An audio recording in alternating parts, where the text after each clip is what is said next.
How's it going, South Africa, and welcome back to another video.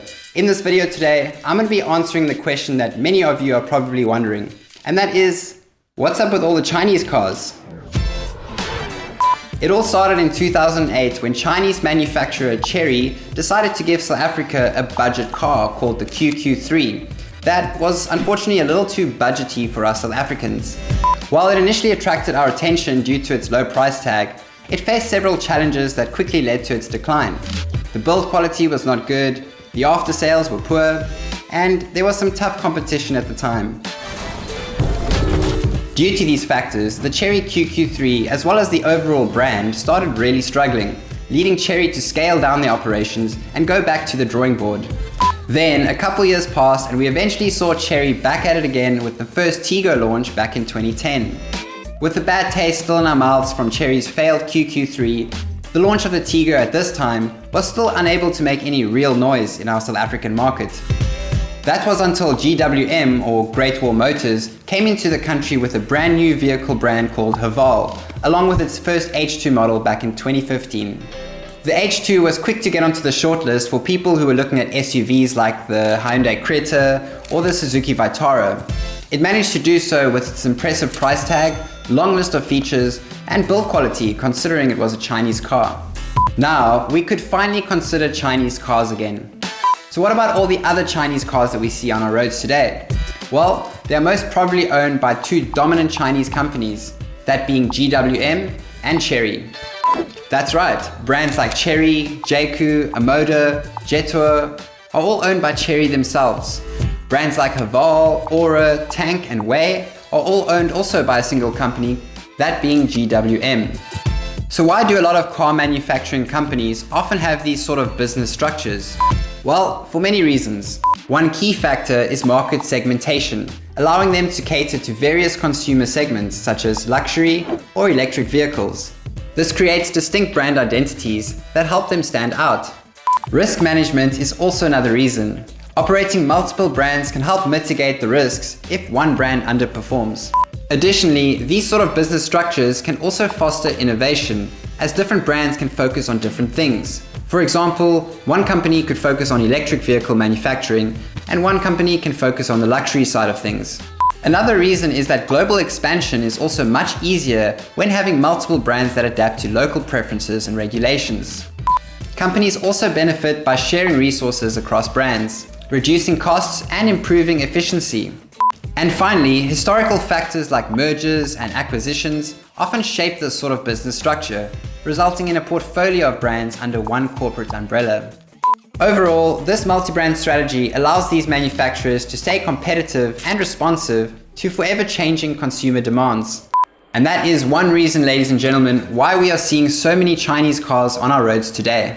But that's not the only reason, right? There's clearly something more to it. Yes, here's why we think the two dominant Chinese car manufacturing companies are doing well in our current South African car market. Firstly, competitive pricing and value for money. Both Chery and GWM offer vehicles that provide very good value for money. Their pricing is often cheaper than more established brands, making them very attractive to budget-conscious consumers. This is particularly appealing in South Africa, where affordability is a key consideration. Secondly, their warranties and service plans are excellent. One of the standout features with both of these brands is their comprehensive warranty and service plans. For example, Chery offers a standard 5-year or 150,000 kilometer warranty on most of their vehicles, including its sub-brand vehicles like the Jaecoo, the and the Jetour, as well as a 10-year, 1 million kilometer engine warranty. This generously exceeds the industry standard and provides consumers with the much needed peace of mind that they are looking for when making such a big purchase. It must be noted, however, that Chery's engine warranty only belongs to the original owner of the vehicle and is non-transferable. In terms of Chery's service plans, some Tiggo models get a 5-year or 60,000 kilometer service plan, whilst others like the Tiggo 8 get a 7-year or 90,000 kilometer service plan. The Jetours usually get a 5-year or 60,000 kilometer service plan, and the and Jaekoos usually get a 5-year 70,000 kilometer service plan. So they are all slightly different. But how does this compare to all the GWM sub-brands? Well, GWM's Haval models usually get a 5-year 100,000 kilometer warranty with a 5-year 60,000 kilometer service plan. GWM's P series as well as its tank both get the exact same 5-year 100,000 kilometer warranty, except however an extra 40,000 kilometers on the service plan. That's pretty cool. So let's put that side by side for a second with Chery's vehicles so you don't have to do all the research yourself. These are the differences between Chery and GWM's vehicles in terms of their respective warranties and service plans. I'll leave this on the screen for a bit so you can get a good idea. Feel free to pause the video if you want. Now thirdly, both Chery and GWM have been investing in expanding their dealership networks, as well as improving their after-sales service. A robust service network is absolutely crucial for customer satisfaction, as the availability of parts and servicing plays a significant role on our buying decisions. Compared to some competitors, especially older brands with less extensive networks, GWM and Chery are working really hard to establish a strong position in South Africa. The fourth reason would have to be the amount of technology and features that these companies are giving us. This includes connectivity options, safety features, and advanced infotainment systems.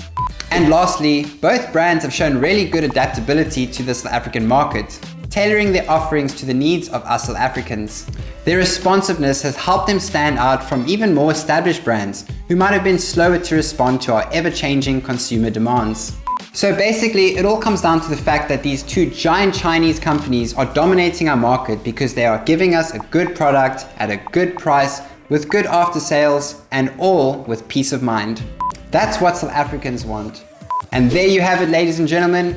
That's why we are seeing so many Chinese vehicles on our roads today. It's a highly competitive market here in South Africa, so whichever company is able to provide us South Africans with the most value for money will almost always certainly be a success. So there you have it, folks. We hope this video gave you a new understanding of what's going on in the market with all these Chinese cars on our roads.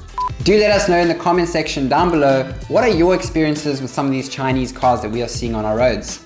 Don't forget to like the video and subscribe to the channel so you can stay up to date with car related things in South Africa.